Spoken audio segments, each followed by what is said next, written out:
Assalamualaikum warahmatullahi wabarakatuh. Selamat pagi teman-teman semua. Sebelumnya izin perkenalkan, nama saya Alis Rapsari dengan NIM F4501024107. Pada kesempatan kali ini, saya akan memaparkan rencana penelitian saya yang berjudul tentang pemodelan spasial temporal parameter kualitas air untuk solusi pengelolaan lingkungan di daerah aliran Sungai Cidanau untuk memenuhi tugas mata kuliah SIL 1590 Metodologi Penelitian untuk Teknik Sipil dan Lingkungan. Langsung saja untuk mempersingkat waktu, penelitian saya ini terletak di daerah aliran sungai, khususnya di daerah aliran Sungai Cidanau yang merupakan salah satu sumber air baku bagi Kabupaten Serang maupun Kabupaten Pandeglang. Untuk daerah aliran Sungai Cidanau sendiri ini memiliki luas kurang lebih 22.620 hektar. Dan di dalam area Das Cidanau ini terdapat area cagar alam kurang lebih seluas 2.500 hektar yang disebut dengan rawa danau. Nah, rawa danau ini merupakan danau prioritas menurut Peraturan Presiden Nomor 60 Tahun 2021, di mana rawa danau ini harus segera dikelola dan diselamatkan untuk memenuhi prioritas nasional yang dikaji pada tahun 2021. Di mana kondisi das ini cukup memprihatinkan karena terdapat kondisi-kondisi yang tidak seharusnya ada di dalam das maupun cagar alam itu sendiri. Kemudian dekat Das Cidanau ini terdapat pemukiman penduduk di mana populasinya mencapai kurang lebih 207.000 jiwa pada tahun 2023 dengan kepadatan penduduknya hingga 400 jiwa per hektar.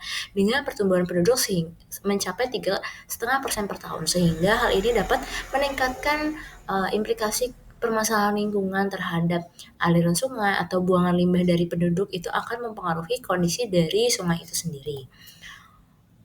Nah, dan selain dari pemukiman, adanya banyaknya perubahan tata guna lahan yang tadinya sawah menjadi pemukiman akibatnya peningkatan pertumbuhan penduduk dapat memperburuk kualitas dari air sungai itu sendiri, selain adanya peningkatan dari limbah domestik maupun limbah non-domestik. Kemudian dari 3 latar belakang sebelumnya, bahwasannya terjadilah degradasi kualitas air, di mana adanya peningkatan konsentrasi total koliform di beberapa titik Das Cidanau hingga mencapai 24.000 CFU per 100 mili. Menurut Arisma Nayana pada tahun 2024, selain total koliform juga terdapat peningkatan parameter warna hingga mencapai 370 TCU dan mengakibatkan peningkatan kebutuhan bahan kimia pada saat pengelolaan air yang dimana air ini akan dipakai menjadi air baku bagi masyarakat. Nah, dengan adanya peningkatan tersebut, menyebabkan permasalahan lingkungan lainnya, yakni adanya blooming eceng gondok yang menurunkan DO dan pH air sehingga meningkatkan eutrofikasi. Tidak hanya total koliform, warna maupun kondisi blooming eceng gondok, parameter kualitas air juga seperti TDS, TSS, pH, BOD, COD itu juga sangat berpengaruh terhadap indikator kelayakan dari air itu sendiri.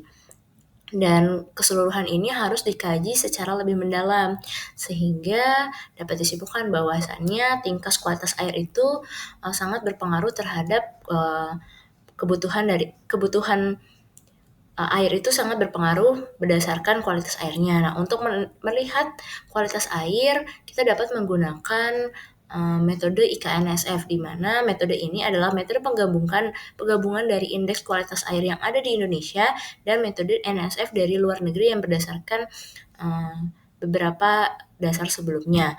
Kemudian ada studi sistem informasi geografis juga sudah banyak dipakai untuk memetakan distribusi dan dinamika air itu sendiri. Sehingga dalam penelitian ini saya ingin merancang model pendekatan berbasis model spasial temporal guna mengidentifikasi penurunan kualitas air sebagai solusi pengelolaan lingkungan di wilayah DAS. Kemudian untuk rumusan masalah yang pertama dalam penelitian saya yakni adanya penurunan kualitas air, adanya kontaminasi polutan, adanya peningkatan eutrofikasi, dan minimnya integrasi pemodelan spasial temporal yang dimana pemodelan ini sangat penting dan dapat digunakan bagi pemantauan dari kualitas air itu sendiri. Sehingga tujuan dari penelitian saya yang pertama mengevaluasi bagaimana tingkat penurunan kualitas air terutama pada parameter warna dan koliform yang tidak memenuhi baku mutu. Kemudian menganalisis bagaimana kontaminasi polutan atau tingkat kekeruhan yang berada di beberapa titik sehingga dapat dilihat signifikansi dari aktivitas antropogeniknya. Kemudian saya juga akan melihat keterkaitan eutrofikasi dengan kualitas air, di mana dengan banyaknya blooming juga akan memperparah kondisi kualitas air itu sendiri. Kemudian yang terakhir, integrasi pemodelan spasial temporal ini, saya memanfaatkan beberapa metode untuk menyatukan bagaimana pemodelan itu bisa lebih baik diimplementasikan di lapangan. Untuk manfaat penelitian yang akan saya kaji, yang pertama, memberikan gambaran tingkat pencemaran kualitas air, memberikan rekomendasi berbasis ilmiah untuk strategi pengelolaan kualitas air untuk mendukung keberlanjutan ekosistem sumber daya air, dan yang terakhir, terciptanya integrasi prediksi kualitas air bersih berbasis pemrograman spasial. Kemudian untuk ruang lingkupnya, untuk wilayah studinya ini saya hanya di 5 kecamatan di Kabupaten Serang dan 1 kecamatan Kabupaten Pandeglang, yang dimana dia hanya fokus pada area daerah aliran Sungai Cidenau saja. Kemudian parameter penelitiannya hanya 12 parameter yang sesuai dengan PP nomor 22 tahun 2021 dengan metode analisis yang dengan kombinasi, yakni ada metode IKNSF, SSNMS, metode AHP, dan memanfaatkan pemrograman bahasa R. Dan batasan penelitian ini hanya difokuskan pada daerah sungai atau daerah bantaran sungai yang dekat dengan cagar alam rawa-danau. Kemudian sudah dijelaskan bahwasannya lokasi penelitian ini ada di Das Cidanau dan cagar alam rawa-danau. Untuk lokasi pengujian samplingnya ada di sekitar Das, dan untuk sampel akan diuji di Laboratorium Kualitas Air Departemen Teknik Sipil dan Lingkungan Institut Pertanian Bogor. Dan waktu penelitian ini diperkirakan dari Desember 2024 hingga Desember tahun 2025. Untuk metodologi penelitiannya, di sini saya menggunakan berbagai standar, di mana ada standar SNI, ada standar baku mutu, ada peraturan pemerintah dan peraturan Perpres lainnya yang disesuaikan untuk baku mutu dari kualitas air itu sendiri. Setelah saya mendapatkan peraturan-peraturan atau standar baku mutu, saya juga harus membutuhkan data, di mana data ini ada data sampel air, faktor lingkungan, kondisi geografis, dan ekologis. Untuk data-data ini kemudian saya olah menggunakan alat yang pertama ada alat uji parameter kualitas air, ada software GIS dan Microsoft Software, serta RStudio sendiri untuk perangkat lunak pemodelan dari hasil kualitas air itu sendiri.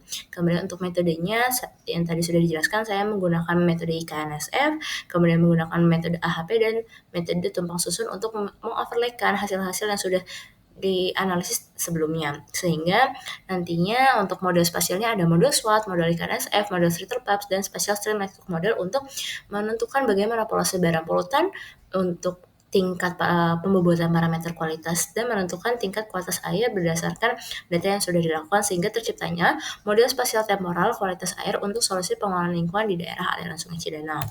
Kemudian ini adalah diagram alur penelitian saya, dimulai dari identifikasi masalah untuk mendapatkan data, kemudian data yang telah didapatkan di overlay, di analisis AHP, kemudian saya juga merancang titik sampling menggunakan SWOT. Nantinya titik sampling ini akan digunakan untuk pengambilan sampling kualitas air di lapangan, yang nantinya hasilnya akan dikolaborasikan dengan data yang sudah ada, sehingga terciptanya integrasi pemodelan dan rencana pengelolaan lingkungan untuk peningkatan kualitas air. Dan selesai. Demikian pemaparan dari saya. Terima kasih. Wassalamualaikum warahmatullahi wabarakatuh.